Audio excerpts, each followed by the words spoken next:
স্বাধীনতাৰ অমৃত মহোৎসৱৰ লগত সংগতি ৰাখি বটদ্ৰৱা আৰক্ষী থানাৰ উদ্যোগত শোভাযাত্ৰা ৭৫ সংখ্যক স্বাধীনতা দিৱস উপলক্ষে সমগ্ৰ দেশত চলি আছে স্বাধীনতাৰ অমৃত মহোৎসৱ।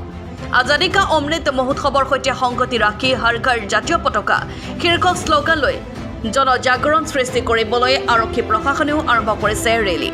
স্বাধীনতাৰ অমৃত মহোৎসৱৰ লগত সংগতি ৰাখি আজি বটদ্ৰৱা আৰক্ষী থানাৰ উদ্যোগত অঞ্চলটোৰ গাঁওৰক্ষী বাহিনীৰ কৰ্মকৰ্তাসকল, স্থানীয় মহিলা, ৰাইজ, ছাত্ৰ-ছাত্ৰীসকলে সমবেত হৈ এক বিশাল শোভাযাত্ৰা উলিয়ায়। শ লোকৰ অংশগ্ৰহণেৰে অনুষ্ঠিত শোভাযাত্ৰাত বটদ্ৰৱা আৰক্ষী থানাৰ পৰা আৰম্ভ কৰি বটদ্ৰৱা, বৰখিছা, সৰুখিছা, ফেটিয়নি গাঁৱৰ মাজেৰে গৈ পুনৰ বটদ্ৰৱা থানাত সামৰণি মৰা হয়। শোভাযাত্ৰাত অংশগ্ৰহণ কৰি সকলোৱে বন্দে মাতৰম, ভাৰত মাতা কি জয় আদি দেশপ্ৰেমমূলক শ্লোগানেৰে আকাশ বতাহ মুখৰিত কৰি তোলে।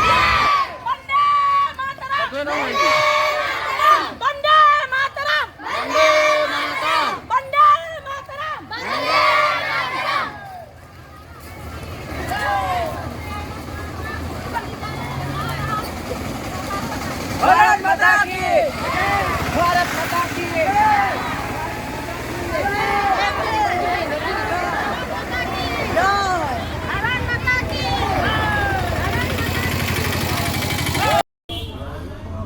আজি আমাৰ আগন্তুক 15 আগষ্ট উপলক্ষে আমি ঘৰ ঘৰ তিৰংগাৰ মহোৎসৱৰ লগত সংগতি ৰাখি আজি আমি বটদ্ৰৱা আৰক্ষী থানাৰ ফালৰ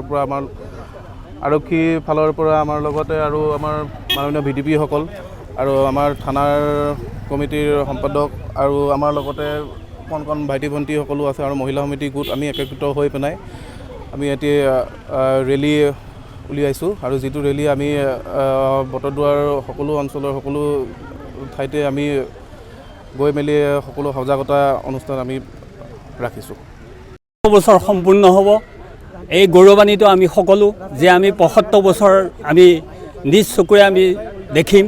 গতিকে এই সুন্দৰ মুহূৰ্তৰ সুন্দৰখনত বটদ্ৰৱা আৰক্ষী নিৱেশৰ পৰা সচেতনতাৰ এটি শোভাযাত্ৰা ওলোৱা হৈছে, যাতে ঘৰে ঘৰে পতাকা সকলোৱে যাতে পালন কৰে এই পবিত্ৰ দিনটি 15 আগষ্টৰ দিনটি।